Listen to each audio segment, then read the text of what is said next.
Hello, everyone, and welcome to Concordia University's Fourth Space. Thank you for joining us for today's event, Book Launch with Stephane Landry and OK Stamp Press.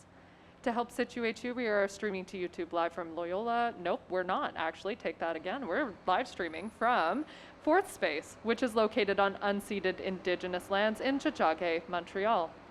Here at Fourth Space, we work with our university community to mobilize knowledge by co-creating daily activities to examine research questions and projects in development here at the university.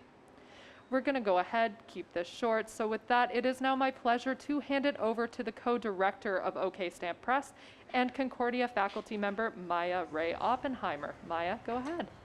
Thank you so much, Jax, for the introduction. I'm here with Stephane Landry that I'll introduce in a bit more detail in a moment. But as Jax intimated, I have two hats, one as the co-director of OK Stamp Press and the other as a Concordia faculty member in Studio Arts. And I'm here more today in the capacity as co-director of OK Stamp Press.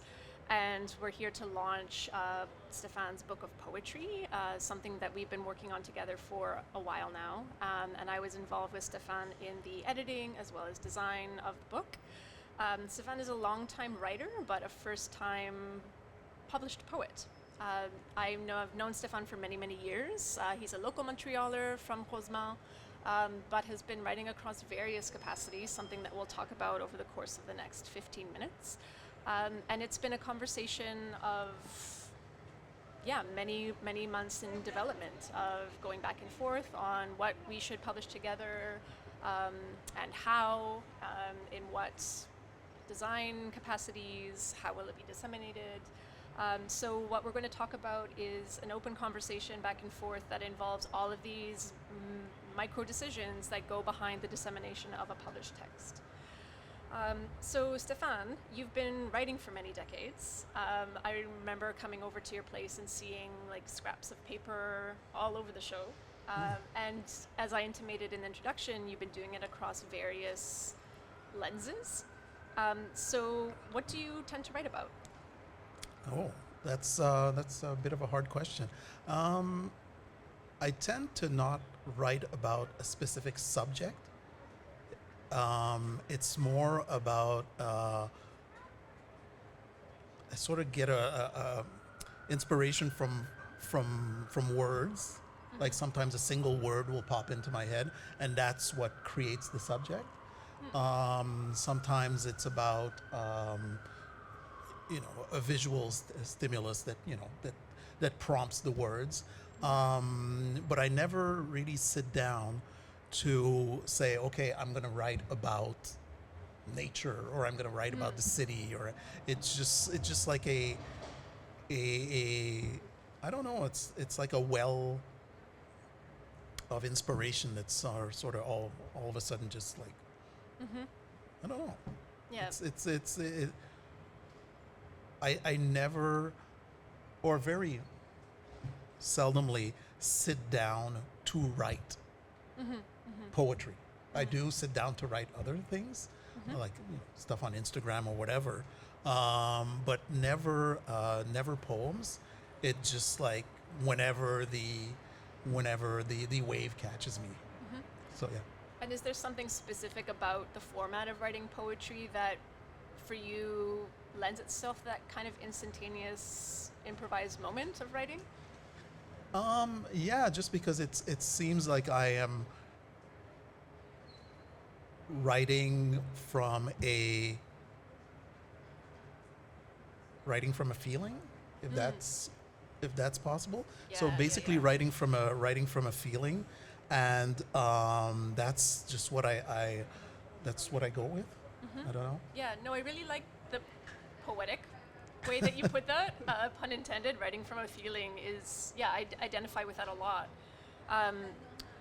And when we were going through the selection process of what to include in this volume or not, there was a lot left out. I mean, this volume of Flailing Through the Light has, gosh, do you remember how many volumes are in this book? I think it's 55. Glancing at it's between 50 and 55 for sure. Yeah. I want to say 52. Okay. But all this to say, I mean, there were hundreds and hundreds auditioning for this book. But we decided to focus on like the reoccurrence of different themes True. in these particular poems. Yeah, So- you settled into like different themes that that I hadn't even noticed really Ah, okay. in my writing. Well, that kind of destroys my next question. Oh, sorry. Which is like, what kind of themes do you tend to write about? But so maybe not thematics, but like over the course of your years of writing, have you noticed particular things reemerging or catching like this moment of writing from a feeling? It really depends on what or basically what decade it is, in the sense that I think I had like this real fascination, and I think it comes out in the book about the Saint Laurent. That was really something that I used to really write about, mostly because of where I worked on the 35th floor, looking over the Saint Laurent. Right. So that was like, I mean, So it's really situated. Yes, but no, I don't. I don't know. Yeah. I don't tend to have themes as much as I think that when we did the process of putting the book together, I think that that's when the different themes emerged. But when I'm writing them, I'm never, again, it's always from a feeling. So it's never from, I want to write about the Saint Laurent, or I want to write about, masculinity, or I want to write about the beauty of just living. But so I no, it's never that. It's mostly like sometimes it's just like a word that comes over me, and that's what I go with. And the finished poem, or semi-finished, because there's always an editing process, but semi-finished poem appears really quickly. I do sometimes, but rarely do I tend to like overwork a poem. Yeah. I just sort of want to let it work itself out of me. Right. Because it is indexing a particular moment. That makes Yeah, sense. exactly. Yeah. Exactly. And with that editing process, that's a kind of a good lead into a next conversation point, which is how the process for putting together your first poetry collection felt as an emerging writer. Because OK Stamp has this particular mandate of trying to work with first-time published folks or emergent writers, authors, artists, designers, or specifically people who want to publish outside of a commercial book model. And I mean, you've already mentioned this element of not necessarily being aware of the thematics of some of your poems until we were thinking about their order in like the narrative book form. Yeah. But what were other elements of the process like, from the editing to deciding on like the formal appearance of the book? Did it shift your relationship with the poems at all? It did, mostly because when I wrote them, and still now when I write, I never think about them necessarily being read. Yeah. So the process of editing and like maybe getting, changing stuff in what I had written was it wasn't a challenge, because it wasn't necessarily hard, but it was something that I was not used to, that I had to go through to understand also why some modifications were needed, just to make the poem sometimes more alive or just different. Yeah. So the editing process was actually sort of good for me. Okay. In the That's sense a relief. yeah, true. Well, you made it easy also, but I think also it's given me maybe a new perspective on maybe editing my own self, and I tend to ramble on, not in poem, but sometimes I do. So I think that self-editing, after our editing process, the new poems that I've written sort of have that self-editing Okay. vibe to them, Yeah. which I think is kind of interesting. And I don't think I necessarily figured that out until now. Okay. Because I'm just like, in the past few months, or maybe even a year, what I've written, I've noticed that I've been more keen on maybe some self-editing. So yeah, so that was a good process, and also, I mean I don't know, the everything. It's my first. It's my first book of poetry. I think everything about it is beautiful. So, no, I do. Like a child. Like a beautiful being. Exactly. So I have no. I think the process went very, very well. The book design is incredible. So I think I'm just happy with it. Yeah. I'm just happy, and I'm happy with the process also of choosing all of the elements that were going to be in, and the paper, and I'm a very like touchy sort of guy, so just the choosing of the paper.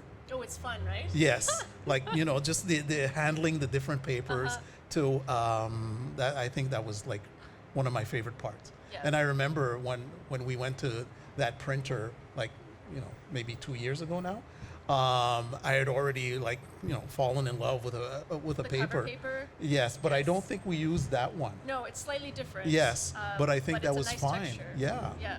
It So does kind of give a different biography to the poems. But while yeah. you were saying that comment about not anticipating that you be read, I want to draw people's attention to the preface of the book, because it is a really earnest preface. Sometimes prefaces can be, I don't know, I don't want to shade anybody's way of introducing their books, but it seems very earnest and has that inclusion of, although I never sought to be read, if even one line of this book touches some part of you as a reader, I'll be eternally grateful. So it's a really nice bridge of what are very personal poems to the possibility of a reader sharing in that with you. So that leads me to my next question, and there's only two more because I see Okay. that there's folks who want to talk with you. So this is a collection of poems in English, Yes. but you are functionally and fluently bilingual I am. in English and French. Would you be willing to say anything about your decision, or even just reflex to write in the English language and the inclusion of some translations? Well, again, with the feeling creates the words type of thematic that we've talked about. Most of the words that come to me are somehow in English, so so that's basically why. But at the same time, I mean, if I were to give percentages, I think that everything that I've written, probably like 30% in French, 70% in English. But it just seems like it just seems like the French poems I think are okay also. They are. But I think that I think that my pen is sharper in English. So that's basically why. different. Exactly. So that's basically why I think that I chose the English, and I thought also that it was important to translate some of the poems for French readers, just because I we're in Quebec, and I think that it's just a respect of the French language also, and it was a very nice but hard exercise to translate from English. Yeah. Yeah, I can appreciate that because your poems are very succinct. Some Yes. of them are only a couple of words long. Exactly. So it's a very instantaneous image through language. Exactly. What was the drafting of that process like? Of the translation to French? Yes. Because for the record, that was all Stéphane's doing because I'm not, not bilingual in that capacity, not in the poetry capacity. It was hard. It was hard mostly because,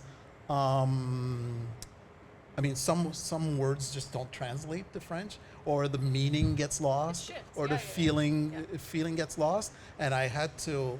That was something that I had to that I wrestled with, because I didn't want that initial poem in English to be somehow altered. So I found the translation harder than the actual editing process. Yeah. And as you know, the translation took me, a while. Yes. Yeah.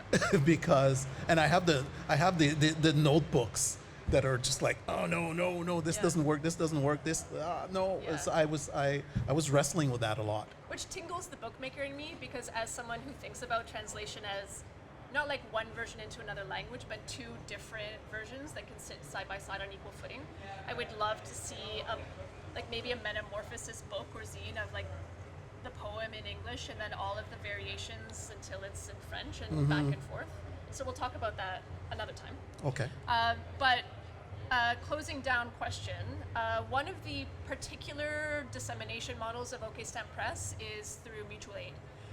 So rather than buying a book and the publisher keeping the money, we work in a reader community funding capacity. True. So with all of our contributors, we ask for the naming of one or two charitable organizations, nonprofits, activists, organizers to be the recipient of funds. And you've picked two organizations, Open Door Books and RIR, Réseau d'information pour la réussite éducative. Would you like to say a bit about those choices as recipients for the mutual aid support of your book? I think that pulling together this book sort of brought me back to some of my roots regarding literacy programs that I worked with in a long time ago now, but it's still something that's very strong in me. So I wanted to give back to that cause, which is directly linked to my book. Yeah. So I think that it was important to give to those organizations. Yeah, and it's a beautiful reciprocity of quite internal reflective poems that become community facing through that mutual aid dissemination. So thank you for your generosity in that. Thank you for working with OK Stamp Press on your first book. I know first books are a very particular kind of creation and introduction of ideas into the world, and you've been very patient and wonderful to work with, so thanks for working with us.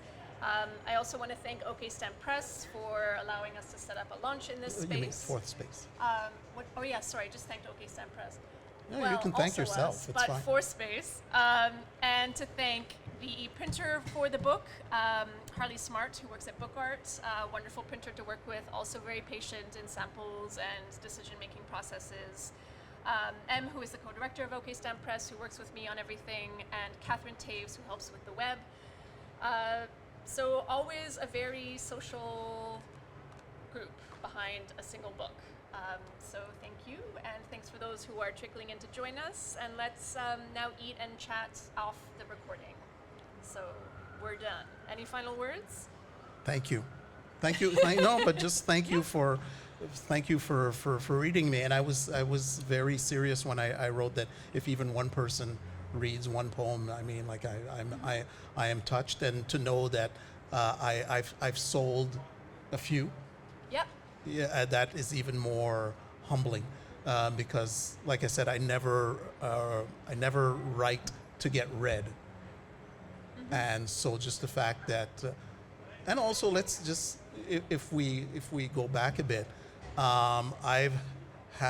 still have, but I had like thousands and thousands of poems in a box that when I was moving, I was just going to toss out. And you're the one that convinced me that, hey, there might be something here. But they were all going into the recycling.